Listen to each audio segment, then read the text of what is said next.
advice on this, Uma? I'll just take it slowly. Thank you, everyone, so much for inviting me here to talk about, I think, a very exciting initiative, and especially as we think about the theme of today around aligning purpose and impact, particularly in an industry like the wedding industry. I mean, talk about the opportunity and the possibilities.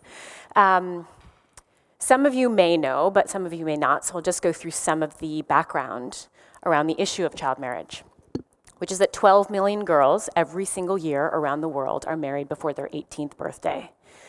That's more than 23 girls every single minute, 1 every 3 seconds. So if you can multiply the time that we're spending here today by the number of girls who will get married, it becomes pretty staggering.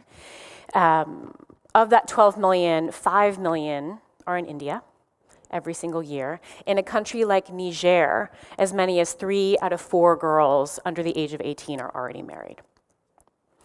As you also might expect, if a girl is getting married at the age of 15, 14, dare I say even younger than that at 9 or 10, they're having babies much earlier than they would otherwise. They're having more of them. The babies that they're having are not as healthy. They themselves don't have the opportunity to live healthy and economically productive lives. So this is a global crisis that cannot be underestimated. And if we think about the promise and the opportunity of an issue that I do believe has really taken hold of the global public, international girls' education, none of that promise can be realized if girls are still trapped in what amounts to slavery. Now, VOW, just by way of context, is focused on the global crisis. And in a country where I'm from, the United States, it's not nearly as much of an issue as it is in some countries around the world. With that said, it sometimes helps for me to to sort of make that connection to where I live, which is New York City. And in fact, my understanding of the law is that in New York City, a girl can get married, well, frankly, anyone can get married at the age of 14, but the reality is we're talking about teenage girls in many cases, can get married at the age of 14 as long as a parent has given consent and a judge signs off. And yet, she cannot get divorced legally until she is 18 years old. Domestic violence shelters are not allowed to accept a girl who wants to escape an abusive marriage as a teenager because they're not allowed to accept minors. So we ask young people to wait to vote until they're 18, to wait to drive, usually until they're 16 years old, to wait to drink alcohol until they're 21. But in my country, in as many as by now 46 states, we're making some progress in the other 4. There is no law against a teenager getting married, 46 states. And it's amazing to me how many local regulations have been struck down in the recent past trying to prevent this practice. So, now that I've given you a little bit of that context, let's go to something kind of different, which is the wedding industry, which is every year, couples around the world celebrate their love by coming together in front of friends and family to get married. And yet, what if we could use the occasion of them celebrating their love to do something a lot bigger? As you can see, in the US alone, about 2.5 million couples get married every single year. An estimated, just in the US, $100 billion every year is spent on weddings. So, the other important thing to note is this last statistic, which also came up for me, Nadine, in your talk in terms of how we're seeing a shift in people understanding their contribution and what kind of participation they can have in any issue that they care about, whether that is child marriage, education, or the end of a disease like Alzheimer's. Approximately 1 in 10 couples incorporated charitable giving in the US into their wedding in some way. And I would imagine that figure is only on the rise, which we'll get to in a second. But all of this is the inspiration for what would become VOW. So I think right now we can do a video. Is that possible? Give you a little bit of a sense of this. In the time it takes a girl to think up a new dance move, Realize pigeons don't make good pets. Customize her sneakers. Pack a backpack. Confirm there are no monsters under her bed. Talk her brother out of his dessert.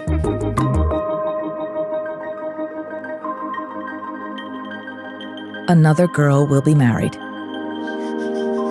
Vow to end child marriage.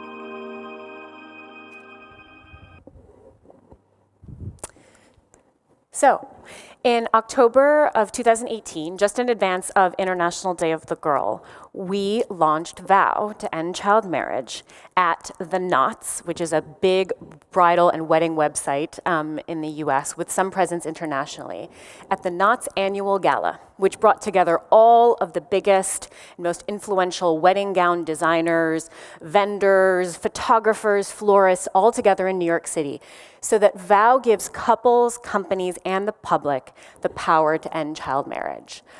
All of the donations that VOW raises, which I'll get to in a second, go to support the Girls First Fund, which is a new donor collaborative anchored by investments from foundations like the Ford Foundation, the Novo Foundation, Children's Investment Fund Foundation, which is the Girls First Fund, which is making targeted investments in some of the hottest spots in terms of the worst rates of child marriage, everywhere from India and Niger to Uganda, Nepal, and the Dominican Republic.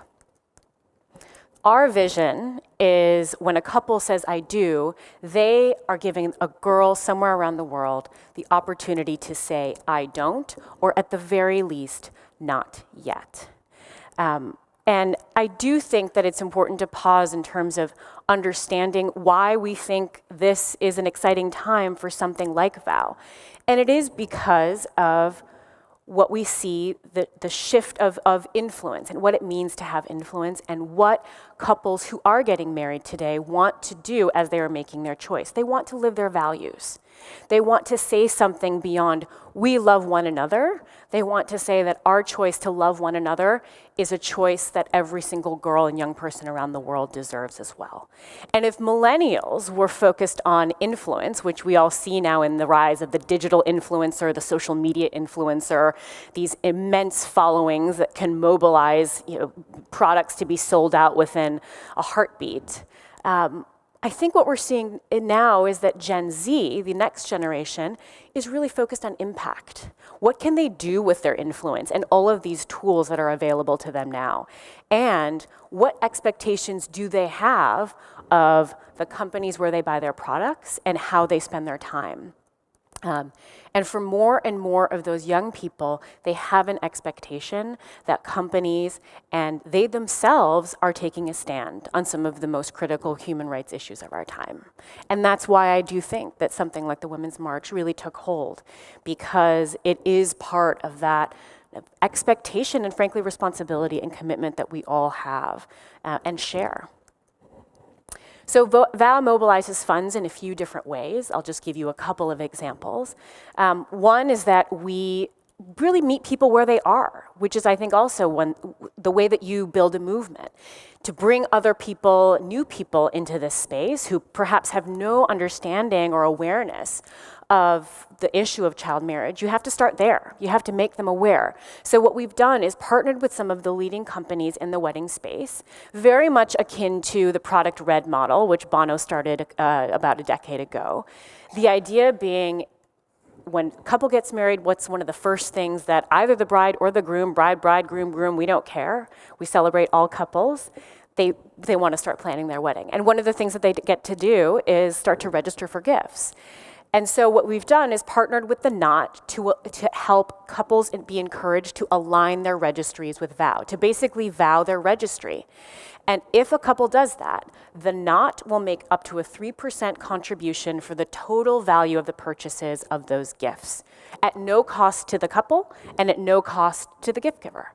So in a way, it's in bringing new people into the movement, but it's the company that's making the philanthropic commitment, which is incredibly exciting. And to be totally fair to the Knot, this is something that they've had in mind for a long time. They have a charitable gift program that they've encouraged couples to use, this is the first time that they're aligning behind a specific issue, which is the issue of child marriage, which in a way does make perfect sense because they're celebrating all marriages and at the same time are able to celebrate a girl or boy's opportunity to make that choice for her or himself.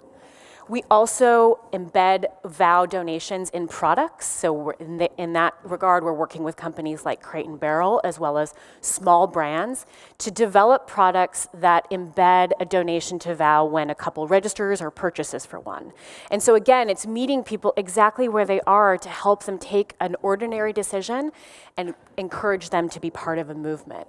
We also have the opportunity for direct donations, social media campaigns that unlock corporate contributions to vow, and of course, all of these local wedding vendors, which is how you plan a wedding, they have an opportunity to really come together and support this movement to end child marriage, and that's what people want to be part of. They want to be part of a community, something that really engages them and distinguishes their business. How do you decide amongst bakeries, florists, etc.? Maybe you're going to go to the one that's actually supporting something bigger, something more global and something more dynamic and cool, something like vow. So here's just some of the brands who have come on board with us. And if you take a look, they're both wedding focused and non-wedding focused.